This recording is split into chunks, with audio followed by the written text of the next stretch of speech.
Hello, everyone, and welcome to the Royal Blue podcast. I'm Ian Kroll with Joe Thomas and Chris Beasley. It's Monday, the 13th of May, roughly around 11:25 a.m., and we're here to talk all things Everton live on our Royal Blue YouTube channel. Before we get going, let's say hello to the lads. Joe, how are you? Yeah, very good. Cheers. I mean, it's quite a relaxed intro there. I feel Yeah, like I you know. some easy listening for once, isn't it? It's nice change in tone for what's been the last, well, I was going to say 9 months, probably the last 2.5 years. Yeah, first time in a while. I just, after the Saturday's win, I think everyone's feeling quite relaxed, to be honest. Yeah, no, well, it certainly felt that way at Goodison. I got to admit, it's bloody lovely. It is. It certainly is. Sitting next to me, we've also got Chris Beasley. Chris, how are things? Yeah. As Joe says, certainly on the field at least. Yeah, it's nice that those matters were resolved and we're able to watch it in relative comfort. But yeah, I'm sure we've got a lot more to talk about. That perhaps less relaxing. Yeah, absolutely. And we started a little bit earlier today, Chris, just so you can get your sandwiches in just about before 12 o'clock. That might be a bit fraught, mightn't it? If my stomach starts rumbling. So yeah, press on. Short answers just to make sure we get there in time. Look at this. But we also got a bit of a plug, Chris, because Yes. last week you spoke to Paul Gregg, Yeah. who's been doing the rounds in a couple of media outlets over the past couple of weeks, and he came to the Royal Blue studio. What day was it? Thursday? Yeah, he was here in this room last week, wasn't he? We got that one coming out tomorrow on Tuesday. Very interesting. Paul Gregg. He bought a stake in Everton at the same time that Bill Kenwright came in 1999. He put as much money as Bill did in at the time, and had a bit of a tumultuous relationship with Bill over the years. We were close allies to start with. He admits, Bill's not here to defend himself now, but obviously they had an interesting time at Goodison off the field, and then he also talks very frankly about the current issues. So if everyone give that one a listen tomorrow evening onwards, it should be very illuminating. Yeah, going to premiere at 7 p.m. On the Royal Blue YouTube channel. So yeah, keep an eye out for that one. It'll be across our socials as well.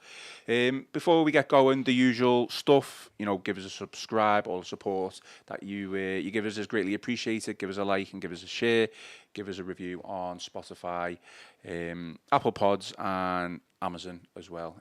As always, we don't accept anything below 3 stars. Yeah, Ian comes and duffs you if you It's do anything else. 4 or 5. Let's be positive. Everton are doing well. We are live today, as mentioned, on YouTube. So give us a comment. Leave a comment on the stream. Question, opinion is greatly appreciated. Okay, well, Joel, let's get into it. We're going to talk a little bit about the takeover. There's no update really, but I just thought I'd mention it. But obviously today, I think we should talk about Sheffield United mainly because it was a really nice day. To be honest, there was not much riding on the game as such, but I think it just probably proves how far Everton have come over the past 12 months. Yeah, there's probably no greater indicator of the progress that's been made than contrasting how we all would have felt on Saturday compared to how we did at the final home game in the last 2 seasons. Obviously, last year it was Bournemouth at home, just as sunny, but far more fraught. And then obviously the one before that, it was that Thursday night against Crystal Palace, wasn't it? Both games in which a win secured Everton's survival in the final week of the season. So, I must admit, it was, I've been doing this job for just over 2 years now. My first game in this role was Burnley away when Sean Dyche obviously came out and said Everton had forgotten how to win. And I got to admit, I think other than the Arsenal game at the end of the Lampard season, Fulham Palace, when we knew Everton was safe, Saturday was probably only my second game where there just wasn't any pressure. And it was absolutely lovely. It was. I must admit, I got to the ground at a decent time and probably spent about 40 minutes outside just on Goodison Road talking to people and that. And just it was just nice just to be able to do that. And you go into the press room and you're not looking at all the screens and worrying about the early kickoffs and the late kickoffs and the different permutations and saying, well, these might do this and who's not in that starting lineup for that game that might affect Everton in this way and things like that. And it was just nice. And the game itself was, let's be honest, a pretty placid affair. But what I really liked was a bit similar to Brentford. Obviously, there's still a little bit riding on that. But I like the fact that we're at a point, we seem to have got Everton to a point where even those dull games that don't matter too much, they're still winning them.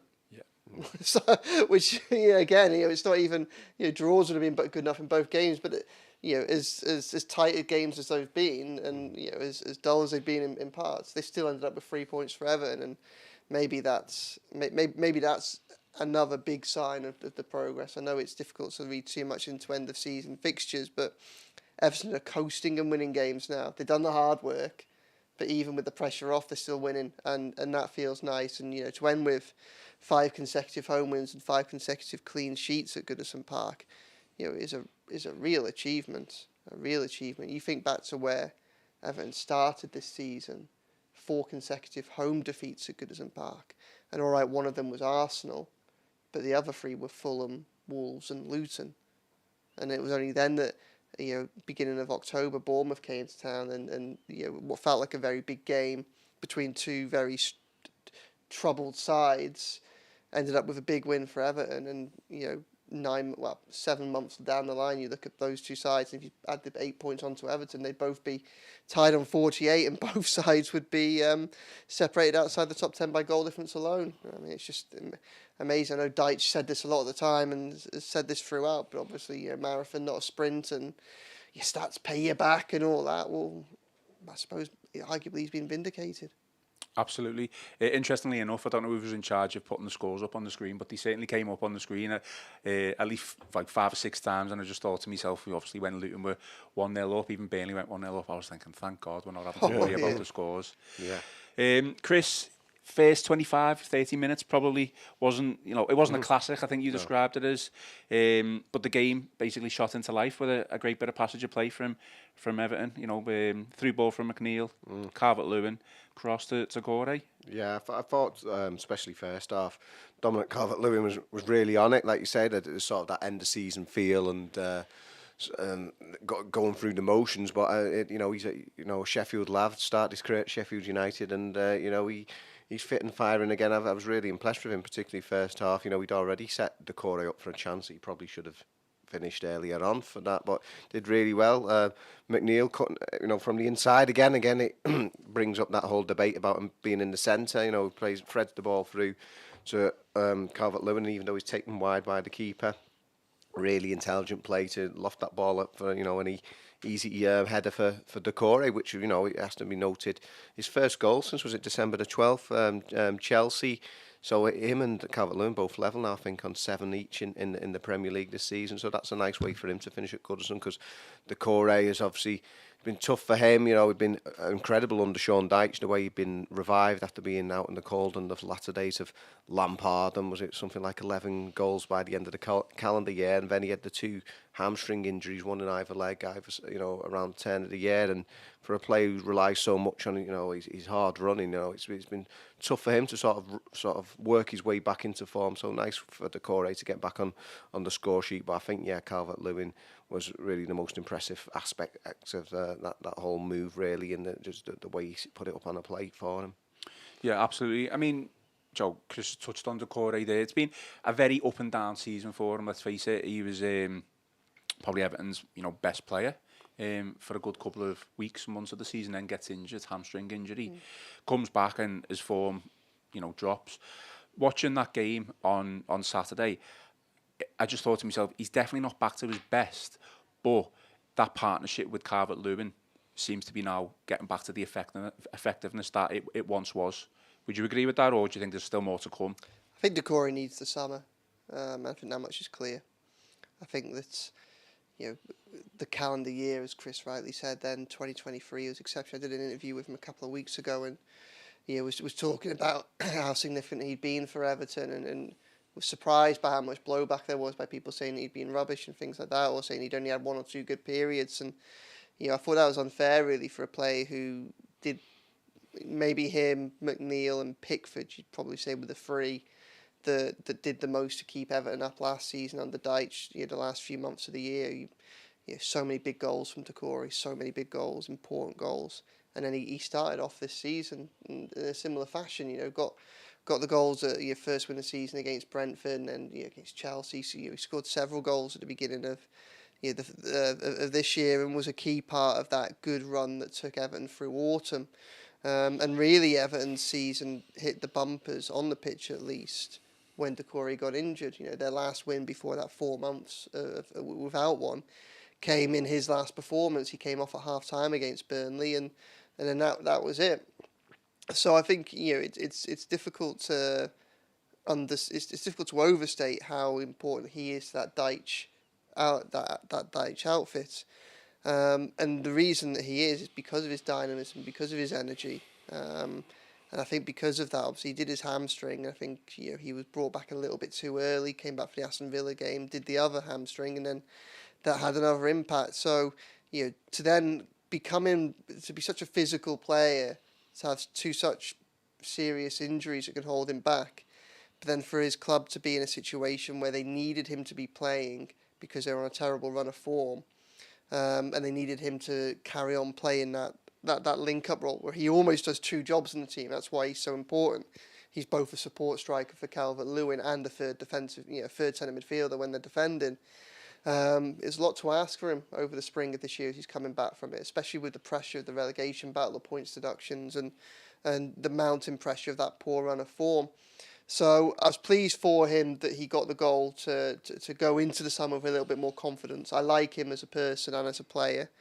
And I've no doubt, having spoken to him several times over 2 years, that he genuinely does love Everton Football Club. I think he does. But I think he is one of a handful of players whose effectiveness has waned in the second half of the campaign. And I think whilst it's easy to look at the individuals in that respect, I think the reality is the real reason for that is the squad itself. It's a very small squad that's been asked to do a hell of a lot. And when you throw in the likes of some of the most important players certainly going forward, McNeil and Harrison as well, you add them two and Doucoure, all three of them have had serious injuries at various points of this season, and yet have been asked at the first opportunity to come back and play not just bit part roles. This isn't a squad where they can come back on the bench and be introduced 10 minutes and 20 minutes and 30 minutes. They're straight back in because the drop off in quality is so significant. And I think that explains why we saw the extent of the drop off that we did during that lean spell without any wins. So I think that there's a few players, and I think Doucoure is one of them, that will really benefit from having a bit of rest over the course of the summer and hopefully come back and have that physical dynamism back in their game that's been lacking. I thought Doucoure did okay on Saturday. I think Doucoure 2023 scores that first chance. Dominic Calvert-Lewin, as Chris says, was excellent. His best piece of play was to set up Doucoure for that one-on-one. He had time, he had space. Fotheringham did well to come out and smother it, but Doucoure should really have scored it. Yeah. And obviously he couldn't miss with the other one. I thought it was really good at I thought what I was really impressed with Calvert-Lewin in the goal was that once he'd been forced out wide, he had the composure to realise that he couldn't shoot, but instead he chipped it over Fotheringham's hands and gave Doucoure the tap in. And I think other players might have just blasted it or checked back and gone backwards in that situation. It was really astute from Calvert-Lewin. I think that's some intelligence that is something that only he brings to that attacking lineup from the squad as it currently stands. So I think Doucoure. I was pleased to see him get the goal, and yeah, he was better, but it was better against a very, very poor Sheffield United side. And I think that this summer's a good one to recoup for everyone. Some of those key players need a rest; they deserve a rest. And it's nice for them that they get to go with having been able to say a positive goodbye to Goodison, because I think they deserve that. Yeah, absolutely. Chris, just one more player I kind of want to touch upon a little bit. Dwight McNeil was involved in the goal. Yeah. Fantastic through ball from the centre. I'll let Joe come on to this because I know we're going to disagree, which is fine. This is what opinions are all about. But obviously, there's a lot of debate of where his best position is. Yeah. Is he a winger? Should he be pushed in the centre? I think from my point of view, and I'll obviously let you come on to this, I'm not advocating for him to literally be just thrown into the middle. I just think moving forward, I think Everton are going to have to try and find some pace on the wings. Dwight McNeil does not provide that, but I still think he's good enough to find a place in first 11, and then Yeah. I think that is in the middle, and I think it's starting to show. So what are your thoughts on it? Yeah, I mean, personally, I'm not going to fudge this, but I think he's perhaps still deployed as that left winger, but with license to cut inside the way he does, to drift inside at times, and I think that's the best way, because I mean, he is an out winger. He did well in a sort of an auxiliary role when Joe and I were down at Craven Cottage, and Everton were down at the bare bones in the middle, and he played a centre mid role that night, and he did well in a goalless draw. But I think natural position is on that wing, but I think if you can get a fluid enough system where he can come in at times and drift inside, where he can play those kind of balls, because he's still great at whipping it across his time. I'd like to see it more. I think he had a quiet game generally on Saturday. Obviously, he played the telling role in the only goal of the game, but. We didn't see too much more of the old paintbrush from him on this occasion. But I think that I would keep him as primarily a winger, but hopefully where you have the tactical fluidity, where you can he can move in at times and drift inside and play those kind of passes, because there's not many in that Everton side who can sort of play the weight of the ball like that the way he did. I mean, Joe, I think you just said in the past that you think he's probably too left-footed or too one-footed, and he certainly is very left-footed. There's no denying that. So, does the through ball on Saturday change your mind? I knew this was going to come up the moment it Got it, happened. The moment it happened. The moment it happened, I thought I'm going to get dog's abuse off Ian Crowley, the biggest Dwight McNeil number 10. Dwight McNeil fan? Never mind. Going. I stand by what I said. I don't think that a permanent role in the middle of the pitch is best for him. And I don't think it's best for Everton. From an Everton point of view, obviously, the way in which that side's set up and what Dyche asks of his wide players, he requires them to do a lot of defensive work, and I think that's particularly key when you look at the fullbacks Everton have in that squad. They're not either they're not given license to, or they don't have the ability or the desire to push forward and overlap and things like that. So I think Dwight McNeil is needed on the left from a defensive perspective. I think he can put great balls into the box. We don't really see it a huge amount because Everton don't. Most of the balls come from deep. They don't really get to the byline. Yeah. If you're not asking him to get to the byline, I think he's better out wide as well, because obviously he hasn't got the pace or the skill to get all the way down and put teams on the back foot that way. But he can send in balls from a deeper position towards someone like Calvert-Lewin. And I think in the middle, I still stand by it. Look, I mean, there have been some good, very good, dominant-footed number 10s in the game and at Everton. And when we had this debate last time around, a lot of people talk about James Rodriguez as an example of that. Well, I like Dwight McNeil a lot. I think he's a talented player, and I think he'll continue to develop. But he's not in the same category of player as Champions League winner, World Cup performing on the grander stage, James Rodriguez. Not yet, anyway. Not yet, anyway. I mean, hopefully he gets there. But if he gets there, it'll be out as a wide player, not in the middle, because I think that so much of his career has been built around having a almost like a 180-degree perspective, because he's coming off from out wide. If you're playing in the middle, it's got to be 360 degrees, because you're going to be pressured from all angles, from defence and midfield. And I think when you look at things like the amount of effort that he was willing to go to make sure that his tap-in for his hat-trick at Brighton stayed on his left foot, that doesn't bode particularly well for someone that's going to be taking the ball, under pressure, in the middle of the pitch. Quite often on the right-hand side of the pitch, has to do a lot of work on his right foot to protect the ball and be creative. I think that it's true that he has been effective from central positions, but I think there's a big difference between starting in a central position and being out wide. And when you're out wide, what you do is, if he starts to drift inside, which he does so well, he gives his full. I can just see Chris trying to stifle a laugh here, because he knows the. But I think if you start out wide and you cut inside, then you have more license and more freedom, because you're creating problems. The fullback doesn't know whether or not to track you inside. The centre-backs, centre midfielders don't quite know what to do. There's quite often a pocket of space that you can expose.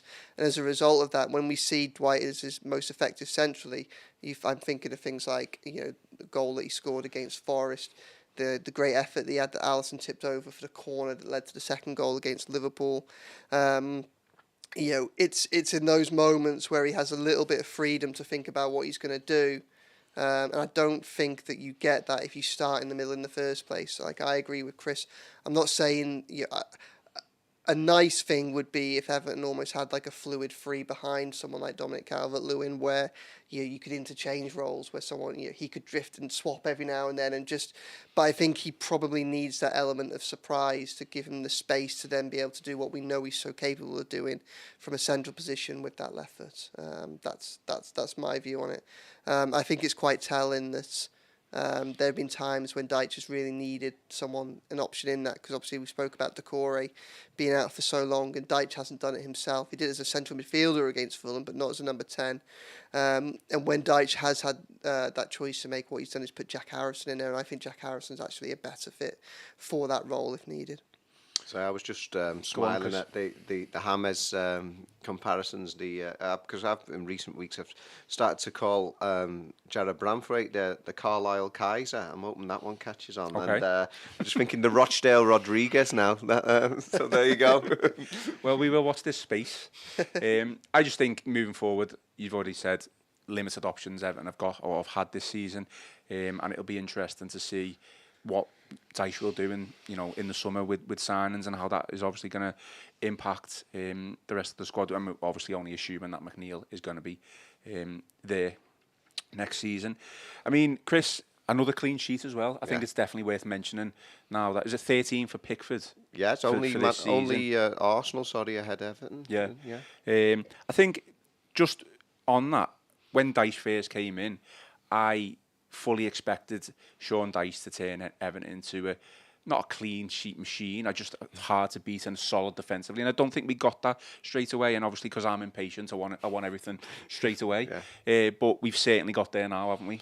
Yeah, definitely. Like I said, only Arsenal ahead of Everton in that respect. So not only are they, level on points with 10th place Brighton, if it wasn't for the deduction, there's only one team in the whole division who've kept more clean sheets than them. So yeah, that's been a bedrock of what they've done this season. I mean, they've still. Almost 18 months on now on the Dyche. Well, a season and a half on the Dyche now, more or less. He's still got that Achilles heel that Marco Silva had, in that they've never come back from a losing position to win a Premier League game. But yeah, with all those clean sheets, once they get their noses in front, there's a good chance that they can hold on for the victory. And yeah, he said, it's not to be it's not should be a surprise. Sean Dyche holds the record. You can look at this in two different ways. But when he got Burnley into Europe in 2018, when they finished 7th, obviously when they ended up naming the Royal Dyche pub after him in Burnley on the back of that achievement. But it was the highest ever league position from any team in the Premier League who would average less than a goal a game.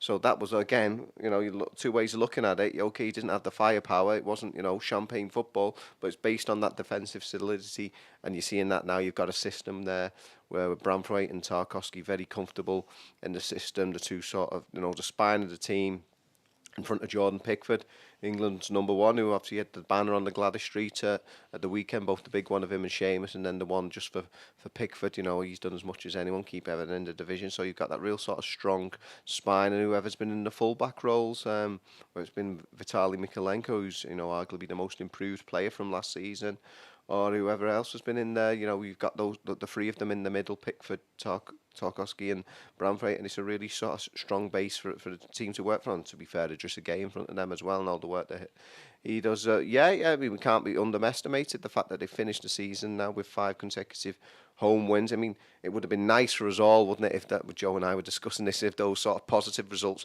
had been spread across the season a bit more evenly, rather than. People have said that, haven't they? It's crazy, but.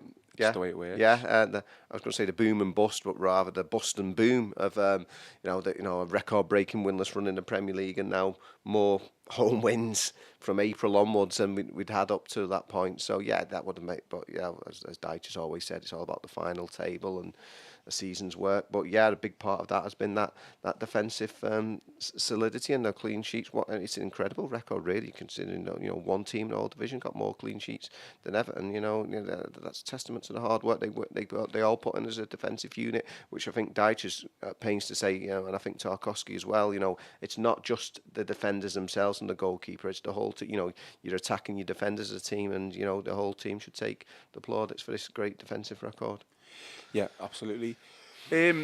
Joe, there's been some really good Everton articles, written content from you two guys over the weekend, but one stood out for me. I think you did the piece, and I'm going to read the headline for it. Chris Wilder hailing classy Everton. So the headline is Chris Wilder hails classy Everton supporters and pays personal tribute to Bear Pit Goodison Park. If you haven't read that piece, then go on to the Liverpool Echo website and give it a read. But just nice from even a manager who suffered defeat. One of the most read stories on our website so far today, actually. Which Chris Wilder dominating our figures is not something I was expecting, to be honest. No. It's not something that me and Chris were expecting when we were trying to plot our post-match moves as we were leaving the press seats at Goodison. Credit to Joe for the question. Yeah, we normally I especially at home I always do Dyche, and quite often you'll do the away manager, Chris, won't you? But we thought it would be worth doing something more on the lap of honour and the first one in 5 years and what it symbolised. Obviously, that was very well read. But I just thought obviously Chris Wilder's been around football for a long time, and it felt to me that almost the countdown to leave Goodison began on Saturday. Yeah, it was I think a lot of people last felt 20, like that. The last game of the penultimate season. So obviously with Sheffield United being relegated, it was probably going to be his last involvement of a game in any capacity at Goodison Park. So just asked him whether it had any significance for him, and the answer was, must admit, I hadn't been expecting it, but I mean it was quite a really insightful personal reflection on best part of 45 years of being involved in football, from being invited over by Everton to Goodison to watch a game as a schoolboy, through to playing and managing at the ground and being friends with Everton players like Graham Stewart and Ian Snowden, and being well aware of the storied history of Goodison and what it means to Everton fans and to football in general. And I thought it was really good, and he went out of his way as well to praise Everton fans as for their class. It was notable that when the Sheffield United players left the pitch on Saturday, got applauded off, which was a nice touch. Obviously, being relegated and all that, and it was clearly appreciated by Sheffield United as well. And Wilder said, he thought it was classy from Everton. He said he wouldn't expect anything less from them because he knows just what an extraordinary fan base it is. So I also didn't. Obviously, he's got Liverpool roots as well. His dad's a Scouser, and it sounds like he lived in Liverpool a little bit as a boy as well. So I mean, it was just really, really nice. And if I'm honest, and a few people have touched on this. This isn't original insight by me. I'm not claiming it by any stretch of imagination, but I actually thought Sheffield United in general handled themselves very well. I thought their fans were brilliant. Already relegated, made loads of noise throughout that game. Were willing to have a laugh, and they didn't do what so many, albeit minorities of other fan bases, have done when they come in. There was none of the poverty abuse or anything like that, or cheating Scousers or anything like that. They were just great value, and I think Chris Wilder wished Everton all the best for the move and for next season and things like that. And I'm sure that most of us probably wished him and Sheffield United the best going for next season. And do you think we'll get that a lot then, certainly from managers, maybe more so, maybe England managers or... Well, we will to a certain extent, because having had that, I will now ask, or Chris will now ask that question more. No, but next season it's a legitimate question every week, to be fair. It might get a bit boring, but what was, if I'm honest, just a bit of a Hail Mary just at the end of his press conference. I mean, it worked, it was genuinely insightful. So I think for the British managers, we asked the likes of Unai Emery and Anthony Iraola, I'm not quite sure they'll have the same, resonance for them. But when the likes of when the British managers, the ones that've been in the game and in England for a long time, come round, I think it'll be really fascinating to hear what they've got to say. Yeah, absolutely. I'm sure you'll get some maybe surprising and good lines from that in the next couple of months, certainly. Chris, there's absolutely no takeover update as far as we know, but What we will say is no one from 777 partners was at Goodison Park for the first time. Well, since obviously the deal was negotiated and stuff. So is that telling for you? Yeah, I think it was telling, wasn't it? I mean, Joe and I were down at Kenilworth Road the previous fixture, and managed to spot Keith Steele, who's one of the British-based staff. So keeping up the sort of 777 presence at Everton matches, and that was just about before everything started unravelling in terms of all the news that we've heard about 777 in recent times.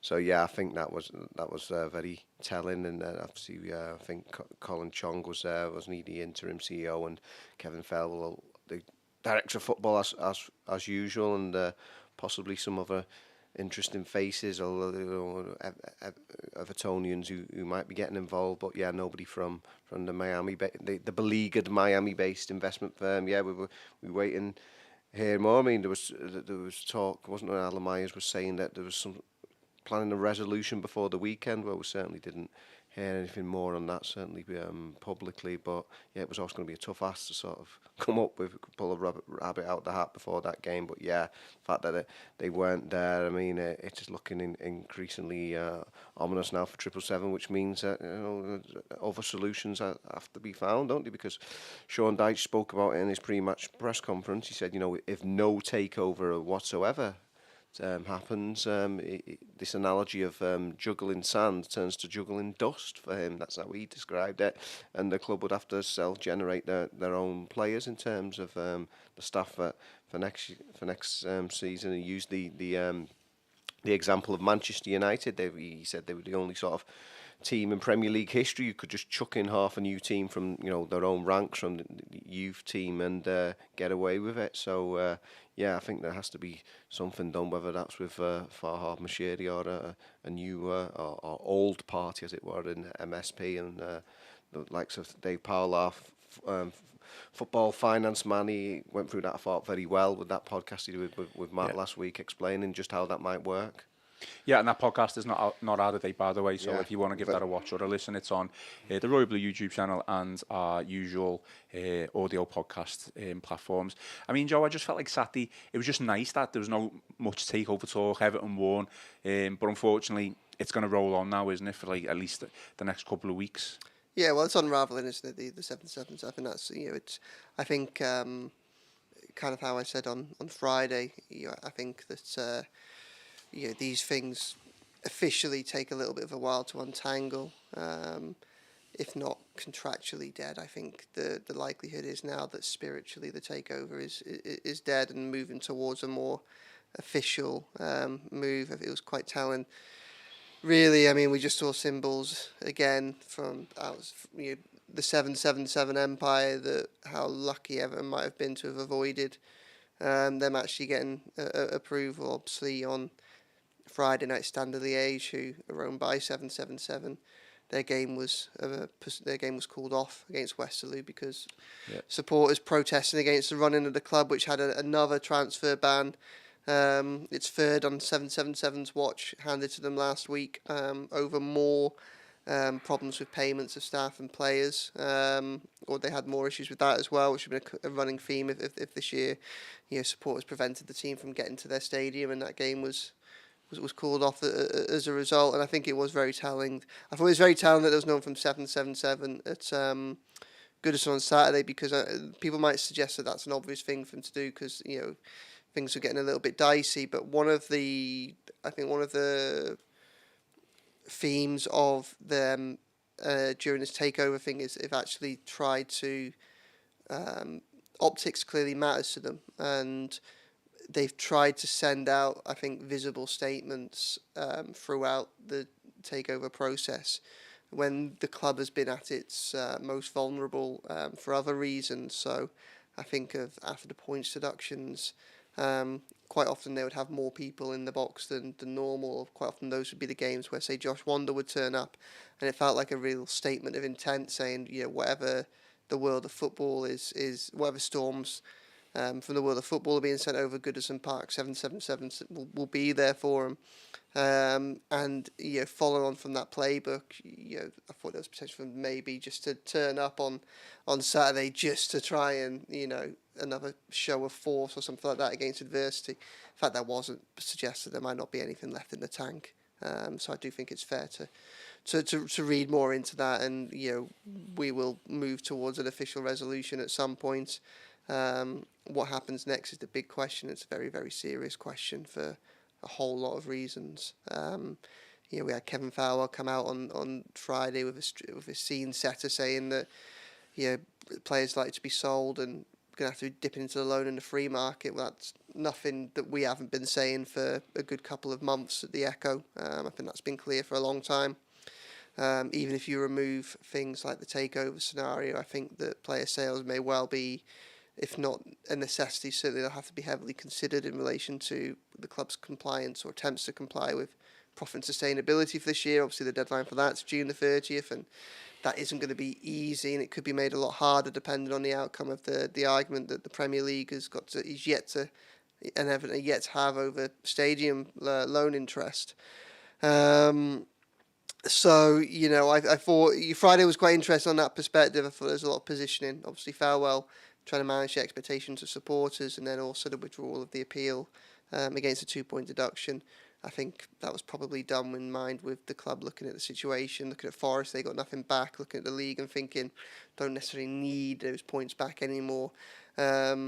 Maybe we can perhaps curry some good favour, or maybe this will be viewed as a gesture of goodwill going into the future conversations with the Premier League that are inevitable on profit and sustainability. We've seen in the past, certainly with Forest, how cooperation can lead to a benefit, a tangible benefit when it comes to some of these hearings and the conclusions of them. And it just felt like that was possibly a sensible view, a sensible decision with that in mind. Looking ahead at the many, Roman Royal Blue column on Saturday about this, there are a lot of challenges for Everton over this summer. It feels like having secured survival early enough, or certainly before the last week of the season. I think Everton started last week taking some strategic decisions and positioning themselves ahead of, say, what will be one of the biggest summers in the club's history. Well, stick with the Liverpool Echo website for all the latest on that, and all the social channels. Chris and Joe will, I'm sure, bring you everything, and we'll obviously discuss it in our pods when it breaks. I'm sure it's going to be fast moving over the next couple of days and a week or so. Chris, we've got a comment. It's a footballing comment. Okay. Dave Mack said it's on Schmitty, who came on, did okay, didn't he, on Saturday? So Schmitty's continued to impress, although Dyche previously said in normal circumstances he would have gone out on loan.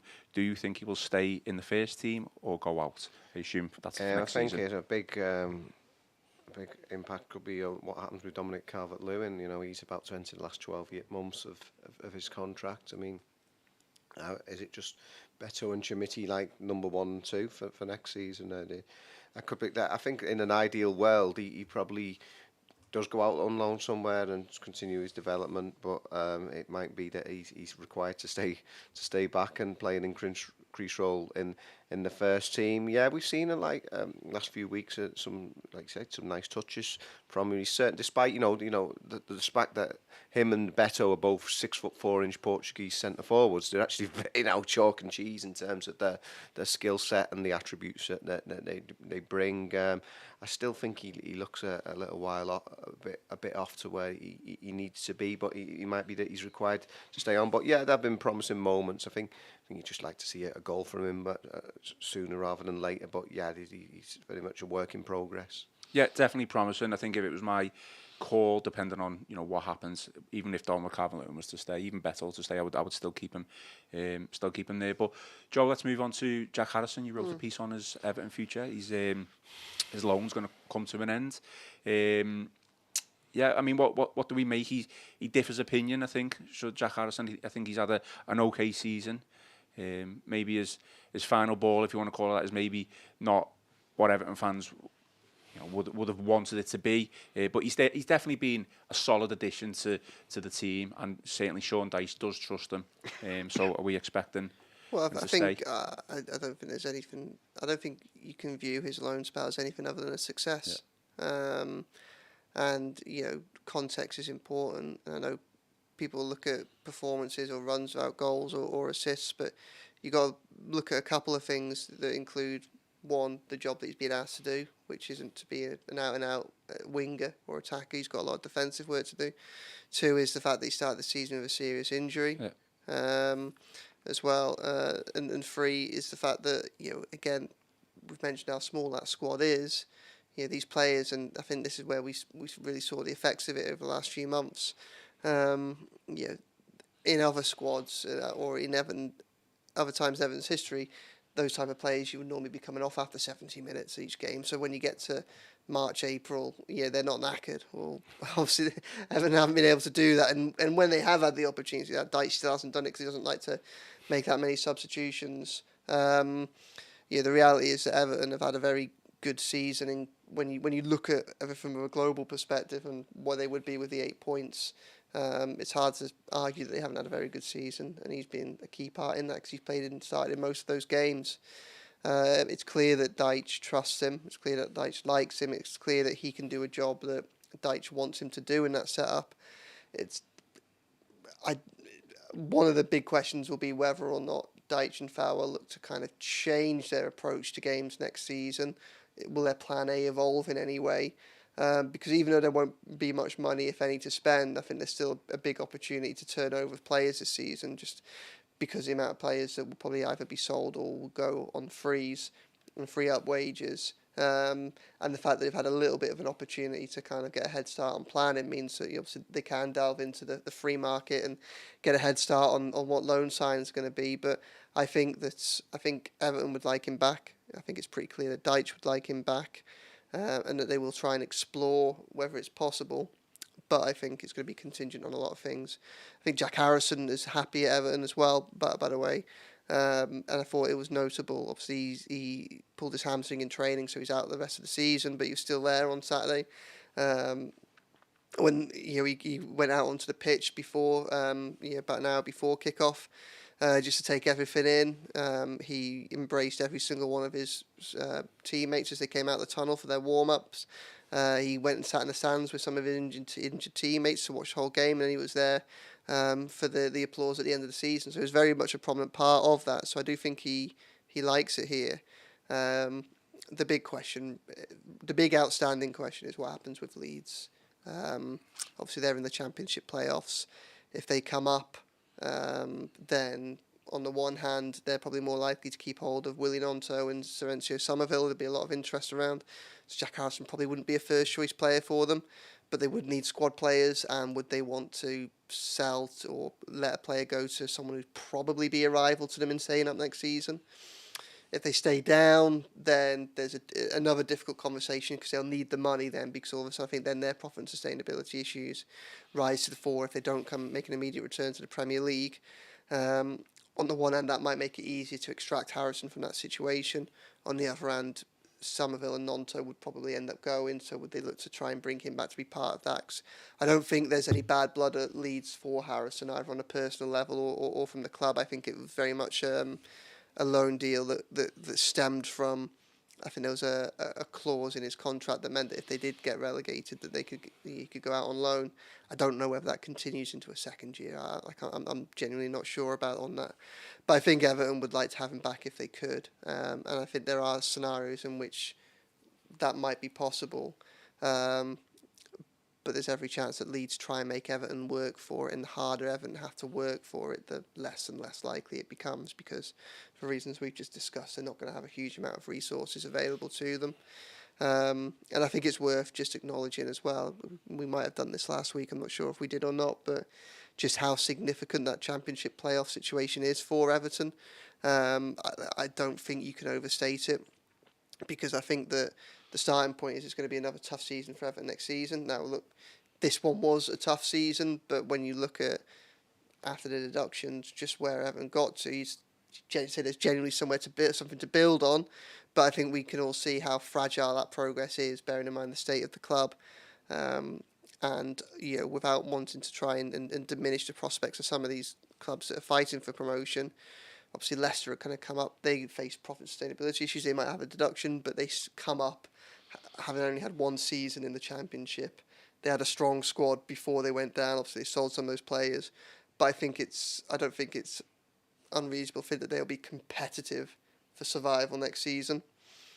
Ipswich have done a brilliant job, and they are perhaps backed more sensibly and more significantly than is perhaps realised by the wider footballing world.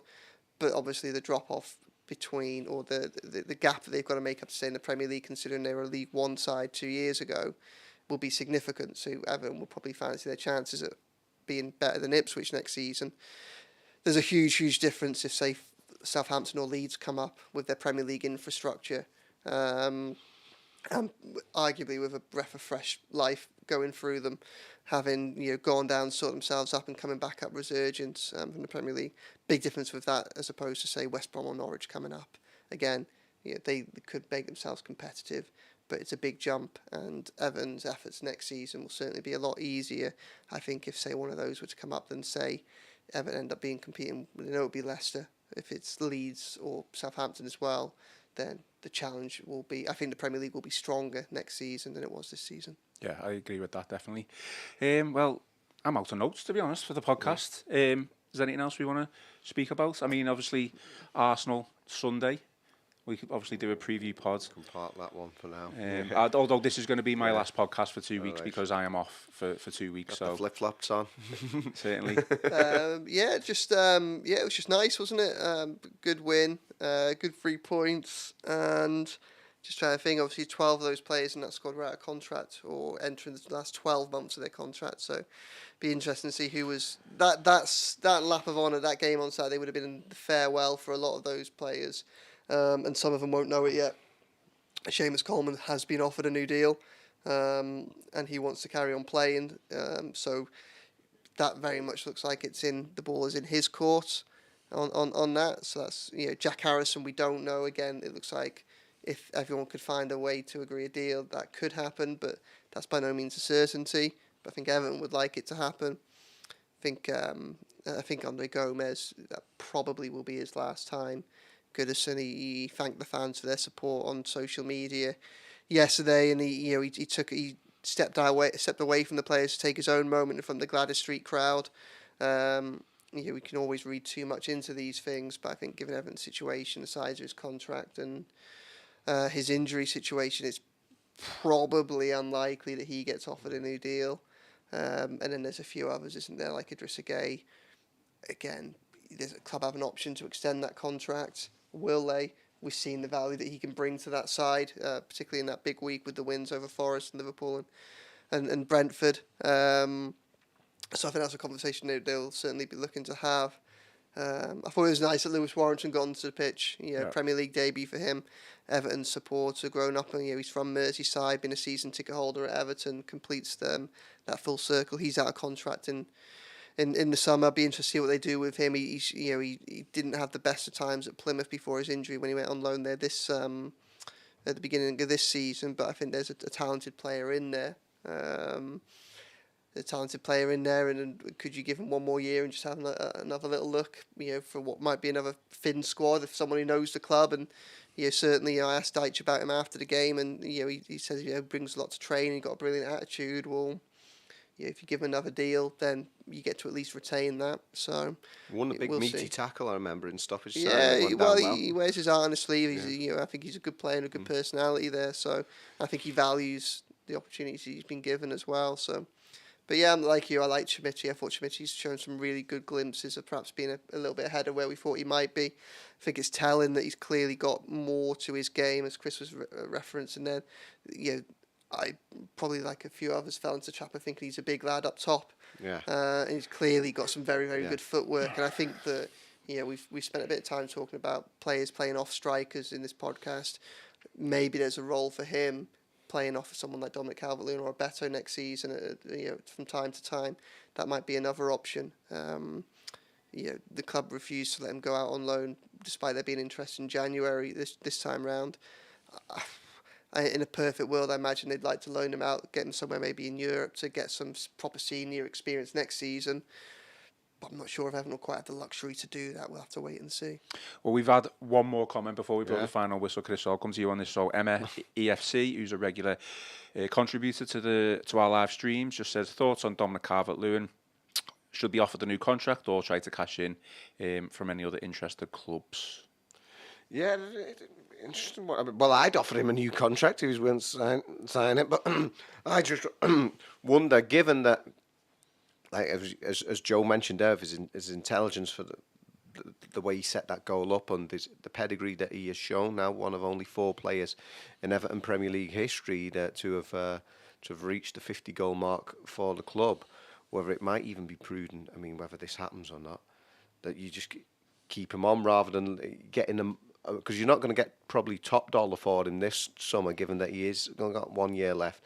I just wonder whether it's better just hanging on to him for another year, even if he goes for nothing in 12 months' time, rather than lose him next season. Because if we've talked about Beto and Chimiti there, neither of them are, even with Beto, with the transfer fee that he commanded, neither of them have been overwhelming. You know, successes are shown that they're ready to be number 1 striker for Everton. I mean, personally, I'd like to keep him along, and I just wonder whether it'd be prudent to just keep him for that last year. Regardless, you know, I'd offer him a new contract. If he won't sign a new contract, just keep him along anyway, because I don't think he's going to down tools or sulk or anything like that. If that's the case, I mean, I just fear what an Everton strike force would be like without Calvert-Lewin next season. But yeah, perhaps he is one of the ones that Kevin Felwell has talked about might have to be sold. I don't know. Do you think, just very quickly, Joe, because we'll finish off now, but do you think in his mind he's thinking, if I'm going to get a bigger club than Everton, say one of the top, you know, whatever it is now, 4, 5, 6, he probably thinks I need to go on a free because they're not going to pay top dollar for a Dominic Calvert-Lewin, who, let's face it, he has been, you know, a regular this season, but also has been injury prone as well. Yeah, well, no one will need to pay top dollar for him because he's going to enter the last 12 months of his contract. Yeah. He has had the injury problems that have blighted his last few years, and Everton aren't in a situation where they're not in a strong bargaining position. So really, I think it's actually the other way around, and I think that, you know, there are clubs there that might be able to get a bargain for Dominic Calvert-Lewin. I think from an Everton perspective, he can do things that nobody else in that Everton squad can do. He can do things he can do things that Everton won't be able to afford to replace if he was to go. I think offering him a new contract, you know, talks have been ongoing with players for a long time. So I mean, it's not as if they've been waiting for a standing start. But obviously, it'd be interesting, you know, to get a gauge on where his head's at. And I think that, you know, trying to get him to sign a new deal is something that makes a lot of sense. But there probably wouldn't be any room to increase his wages, bearing in mind the uncertainty around the squad at the minute. And even if there was, that's probably a contract for later on this summer. I think it probably comes down to who else is interested and how much they're willing to pay for him, because there is interest out there. There are several clubs that have been monitoring his situation. His might be the type of deal that we see as part of a chain reaction of events for different clubs, where someone leaves from some and then he's the obvious replacement, rather than, you know, he's the person that several clubs might turn to if one of their existing strikers goes. I think is probably one way of looking at it. So developments might need to happen there, but this is very, very unlikely to happen. I think that he could do a job somewhere like Arsenal. I do. I think that they could probably get him for a price which is significant for Everton, but not significant for them, bearing in mind where they're at this present time and where they're at in terms of obviously qualifying for Champions League again, which they will do this season.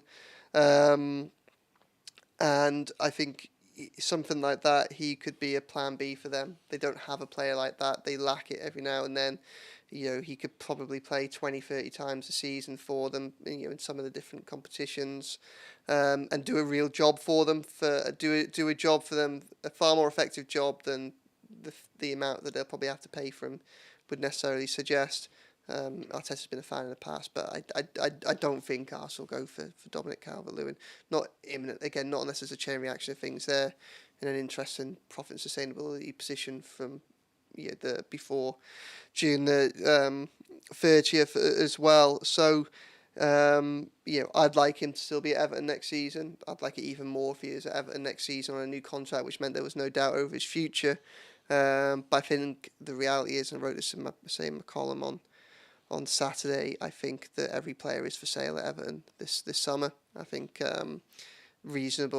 if reasonable prices, reasonable bids are made, then everyone's susceptible to a departure. Calvert-Lewin is someone who is attracting interest, and he could attract more interest and genuinely serious interest. So I think the decision may well be taken out of Everton's hands on that front. It'll be a case of, does anybody move from he's on the list to we're actually going to proactively go and sign him? If someone tries to, it may well be that Everton can't afford to stand in his way. Okay, well, we will finish there, and as is always the case, we've had loads of comments just as we were about to finish, so what I'll have to do is keep your comments coming in, to be fair, and I'll respond to them from the Royal Blue YouTube channel, and keep the comments coming in, like I say. So, can you pick one more out? Yeah, go on then, let's have a look. Oh yeah, well, Alan Cheng says, any free transfers out there that you think are worth us looking at? Yeah, I mean, it's a really interesting one. Like, I think that for the free transfers are clearly going to be a big thing that they look at. I think that what's going to be really interesting to see, I think, with Everton is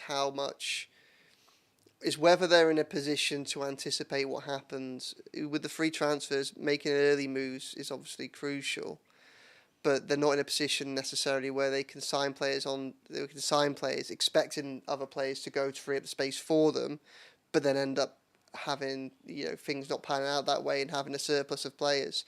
I think that Che Adams is someone that would probably make sense for him to look at. Obviously, he's older than Dominic Calvert-Lewin, but he's a striker who's proven in the Premier League, had another very good season with Southampton. He's a player that Everton, under Kevin Fowler, have repeatedly looked at and expressed an interest in from Southampton. It feels like on a free transfer, he is someone that could come in and fill a gap, and maybe even more if Dominic Calvert-Lewin was to leave. I think Josh Brownhill at Burnley is a player that Dyche has liked in the past. He's a centre midfielder, who can do a job. I think he has had the captain's armband at Turf Moor. I think centre midfield is an area that we're going to see a lot of turnover for Everton. I think Andre Gomes will probably go, Dele will probably go, Onana will probably be sold. There's a question to be asked over Idrissa Gueye and where he fits in and whether or not they'll be able to keep hold of him. So a player that Everton could bring in that Dyche knows, trusts, and won't cost them anything, and is already based in the Northwest. There are a lot of reasons why you could see something like that working. I think probably, looking at defensive options, someone like, I think Lloyd Kelly at Bournemouth is out of contract as a centre-back. If Branthwaite's expected to go, then I would anticipate, we know that Dyche likes Michael Keane a lot. I'm not sure he's convinced by Holgate or Godfrey at centre-back. I think that there's a pattern that we see with Dyche where he likes to have commanding physical presences. So he would probably, if Branthwaite was to go, I think he'd probably look for another big physical presence. Lloyd Kelly might be someone like that he might have a little look at. So there, I mean, there's a handful of players that I think will probably be on the radar. There will be more. I'm imagining there's some people saying they're quite uninspiring. No, they're not. Emery FC has said Chris is fuming. He wants his butties. Yeah, well, I think there's some truth. It's a deliberate ploy. This from Joe. As many targets as he can. Right back, right back to a place where they need to. Even if Coleman signs a new contract, they need to have a little look at that. Someone like Ben Johnson at West Ham's out of contract. Yeah. Maybe that, and then I think loans will be the other ones. I think that likes of McAtee at Man City, who's had a good season in context at Sheffield United, or someone like, I'd be interested to see where Man United end up and what happens, how much prominence Amad Diallo gets next season would be interesting. He's a player that I think Everton have looked at in the past as a potential loan signing. Obviously started the game against Arsenal the other day, scored that in a goal against extra time against Liverpool. But Man United also have conversations with Martial, Rashford, Anthony, Sancho, Garnacho. You could very easily see a scenario where he ends up being like a fifth or sixth wide player, still a young player developing, and someone like Everton might be able to take him on a loan deal. I think what we'll probably see this summer, is a move to probably, we use this word a lot with Dyche, but be pragmatic And I think we have at the minute a very small squad of probably 13 or 14 players that he trusts or thinks he can rely on. I think that rather than bringing in big names, I don't think Everton will be able to afford that. I think the ambition of this summer will probably be to expand that to something like a core group of 17 or 18 that he thinks he can trust and rely on, and that might be 17, 18, 7 out of 10s. But that would leave, if that's a group of players that Farewell and Dyche were all brought in for the same game plan, then that would already be progress on what's been a Frankenstein monster of a squad of different manager and director of football ambitions for 6 or 7 years. So one that's streamlined and aligned and makes sense would actually probably leave Everton in a stronger place. Well, it's going to be a busy summer, and all the more reason to stick with the Royal Blue YouTube channel and the Liverpool Echo website for all the Everton content. I think we're finished now, Chris, so we're all good. Please remember to give us a like on this stream as well, and subscribe to the Royal Blue YouTube channel. We're also on Facebook, Everton FC, Liverpool Echo, and please give us a 5-star review on Apple Pods and Spotify. I've been Ian Kroll, joined by Joe Thomas and Chris Beasley, and this has been the Royal Blue Podcast.